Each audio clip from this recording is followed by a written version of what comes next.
శారీస్ ప్రతి 10,000 రూపాయల కొనుగోలుపై ఒక గోల్డ్ కాయిన్ ఉచితం.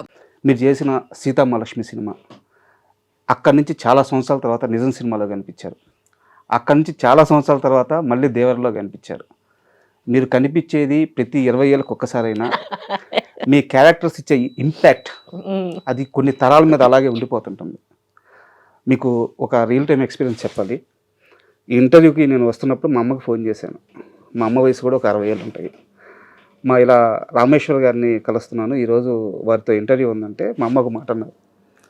చాలా నా చిన్న వయసులో నేను సీతామహాలక్ష్మి సినిమా చూశాను, చాలా గొప్ప సినిమా, నాకు చాలా బాగా నచ్చింది. అలాంటి ఆమెని నా కొడుకు ఎదురుగా కూర్చొని ఇంటర్వ్యూ చేస్తాను నేను ఎప్పుడు అనుకోలేదురా, ఇది నీకు దక్కిన అదృష్టం అనింది. నేను నిజంగా అదృష్టంగానే భావిస్తున్నాను. ఇంటర్వ్యూలోకి వెళ్ళే ముందు మిమ్మల్ని చాలామంది ఇంటర్వ్యూ ఇలాగే స్టార్ట్ చేస్తుంటారు, నేను కూడా అలాగే స్టార్ట్ చేస్తున్నాను. సీతామహాలక్ష్మిలో నా పాట ఒక్కసారి మీ నోటి నుంచి వింటే మనం ఇంటర్వ్యూలోకి వెళ్తాం. నా నోటి నుంచి వింటే పాపం సుశీల్ గారు ఏమవుతుందో ఏమిటో వాళ్ళకి. కానీ మీరు అడిగారు కాబట్టి నాకు ఎంత ఏజ్ వచ్చినా సరే భయం లేదు. నా గురించి ఎవరు ఏమనుకుంటారు, నేను సరిగ్గా పాడకపోతే నా గురించి నేను ఎట్లాగో పాట కాదు కదా, నేను సరిగ్గా పాడకపోతే మాత్రం ఎవరికేం పోద్ది, కాబట్టి పాడేస్తా. సీతాలు సింగారం మాలచ్చి బంగారం సీతామలచి మంటే భగవంతుడవతారం. నేను వాడింది తప్పు కాబట్టి ఇంకా పెద్ద భగవంతుడు అవతారం కొండయ్య.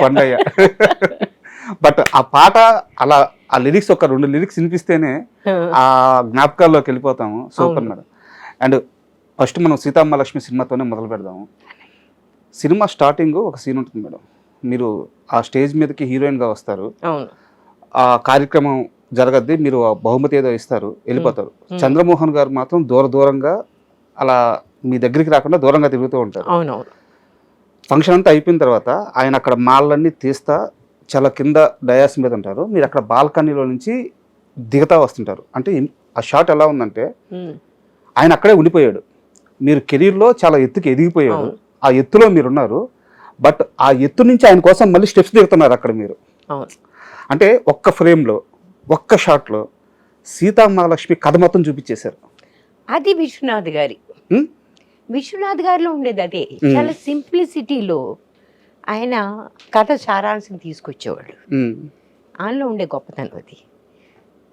అటు నేను ఆయనతో పనిచేస్తున్నప్పుడు బహుశా నాకు అప్పుడప్పుడు అనిపించేది, ఆయన ఇప్పుడు చీరల గురించి చూసారు, ఈ చీర బాగానే ఉంటుందా సార్ అనేవాడిని అడిగితే నాకేం తెలుసు అనేవాడు ఆయన. I use to find it very strange. ఎందుకంటే నా మొట్టమొదటి డైరెక్టర్ ఉన్నాడు లీక్ టండన్, ఆయన నేను కట్టుకున్న ప్రతి చీర అన్నీ ఆయనే చూసుకునేవాడు. నాకు ఇది అనిపించేది, ఇదేంటి ఈయన పట్టించుకోవట్లేదు. But for him that was not important. ఇది black and white cinema. For him what was important is to establish those characters and the relationship that has gone bad. Madam. That was more important. So I think he knew exactly what he was doing. And thank God, because I don't think we knew what we were doing. And ఆ సినిమాలో కొన్ని characters ఉంటాయి madam. Chandramohan గారి character అంటే మామూలుగా ఇది నేను బయట విన్నాను, నేను ఇంటర్వ్యూలో కూడా చెప్తున్నాను, కమలాసన్ అని అంటారు, కానీ చంద్రమోహన్ గారి యాక్టింగ్ ముందు ఆయన కమలాసన్ స్టార్ అయ్యాడు కాబట్టి అంత పెద్ద రీచ్ వచ్చింది. కానీ నేను ఈ మాట అనొచ్చు అనుకుంటే తెలియదు, ఇంత పెద్ద వాళ్ళ గురించి నేను మాట్లాడడం నాకేం బాగుండదు. నేను ఆయనతో కంపేర్ అనే మాట లేదు, కానీ ఐ ఆల్వేస్ సెడ్ చంద్రమోహన్ గారు అంత under rated but most efficient. అంటే ఎఫిషియన్సీ ఈజ్ అనదర్ థింగ్. అసలు ఆయన ఏం చేసినా సరే దానిలో కృత్రిమం అనేది ఎక్కడ చుట్టుపక్కల ఉండేది కాదు కదా. ఆ సినిమాలో అలా ఉన్నాడు. ఆయన మొట్టమొదటి సినిమా రంగుల రాట్నం, మేము బాగా చిన్నపిల్లలు అప్పటికి. ఆ టైంకి మాకు ఆ టైంలో ఎవరు ఎంత మంచి యాక్టర్ అని తెలిసేంత ఊహ లేదు. అయినా సరే ఈయనవటం నచ్చాడు మాకు. ఈయనే కాదు, వాణిశ్రీ గారు చాలా నచ్చింది దానిలో అమ్మ. సో దీస్ ఆర్ ఈ నిజంగా వీళ్ళు ఆనిముచ్చాడు వీళ్ళిద్దరు కూడా. వాణిశ్రీ గారికి కూడా నేను అంతే ఇచ్చేస్తాను నేను. ఆయన పోయినప్పుడు కూడా చాలా మంది నన్ను అడిగారు. I said he was one of the best correct. Best అనే వాళ్ళని కంటే కూడా ఇంకొంచెం పైన ఉన్నాడు ఆయన. అన్ఫార్చునేట్లీ ఆయనకి రావాల్సిన క్రెడిట్ రాలేదు. It's sad. ఎందుకంటే మనకి అలవాటు ఉందండి, మనకి కొంచెం మనకంటే మన ఆంధ్ర వాళ్ళకి, మన తెలుగు, మన మొత్తం ఇండియాలో ఉంది ఈ ప్రాబ్లము. ఆంధ్ర వాళ్ళకి కొంచెం ఎక్కువ ఉంది. ఏంటంటే షో ఆఫ్ చేసేవాడని మనం కొంచెం ఎందుకో ఎక్కువ గమనిస్తాం. వాళ్ళని మనం కొంచెం ఎక్కువగా అబ్బా మనకు అందరూ రాజ్ కపూర్ ఉండాలి, సంజీవ్ కుమార్ లాంటి వాళ్ళు మనకి కొంచెం అంటే వాళ్ళతో పనిచేసిన వాళ్ళకి వాళ్ళు విలువ తెలుస్తుంది. కానీ బయట వాళ్ళు రాజ్ కపూర్ అంత తొందరగా ఫిల్మ్ మేకర్ అట్లా అంటారు, కానీ సంజీవ్ కుమార్ అంత తొందరగా గుర్తు చేసుకోరు. This is our sad nature unfortunately. And ఆ సీతామహాలక్ష్మి సినిమా ఇంపాక్ట్ ఎలా ఉందంటే మేడం, అంటే మీకు ఈ విషయం ఎవరన్నా చెప్పారు లేదో నాకు తెలియదు. ఆ సినిమా వచ్చిన చాలా సంవత్సరాల తర్వాత తెలుగులో సితార అని ఒక సినిమా వచ్చింది.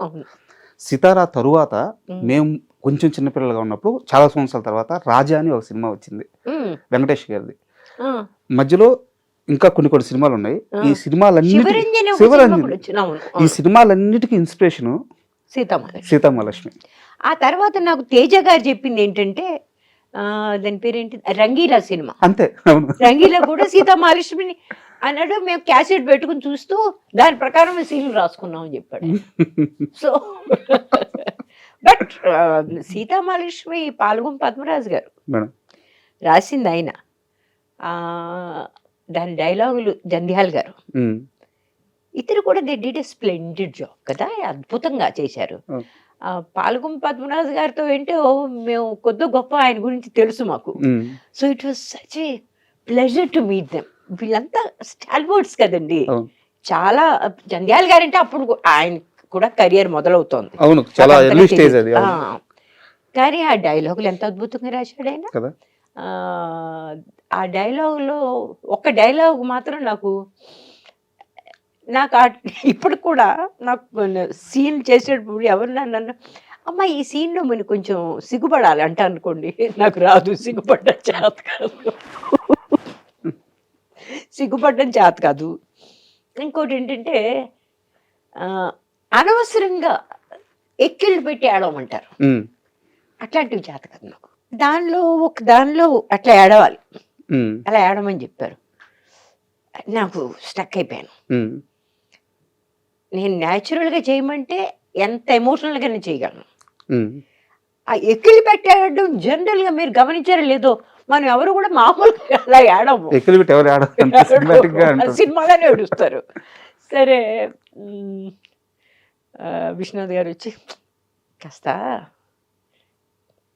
కృత్రిమంగా చెయ్యాలి మరి అప్పుడప్పుడు, మరి అంత న్యాచురల్గా వెళ్ళిపోదామని ట్రై చేయకు నువ్వు అని ఆయన నాతోటి కాస్త కళ్ళల్లో కాస్త గ్లిసరిన్ వేసుకుని కాస్త అట్లా అట్లా అట్లా అనేసి, ఎందుకంటే మన ఆడియన్స్ అట్లాంటివి ఎక్స్పెక్ట్ చేస్తారు అని నెంబర్గా చెప్పి నాతో చేయించేశారు. But I use to feel very bad, ఏంటి మనం ఇంత అన్యాచురల్గా చేస్తున్నాం ఆ రకంగా. ఎందుకంటే కొంచెం ఫిల్మ్ ఇన్స్టిట్యూట్ మెథడ్ యాక్టింగ్ అవి మీకు మెథడ్ యాక్టింగ్ లేదు నాలో, instinctive. I'm not a method actors. కానీ ఒక్కసారి నా క్యారెక్టర్ చెప్తే ఆ క్యారెక్టర్ నాలో వచ్చేస్తుంది. నేను దానికోసం ఒక 5-6 రోజులు ట్రై చేయనక్కర్లేదు. Just 1 or 2 hours, that's all I need. In fact నాకు ఎవరైనా క్యారెక్టర్ చెప్పినప్పుడు నాకు నచ్చినప్పుడు I already imagine how I'm going to do it.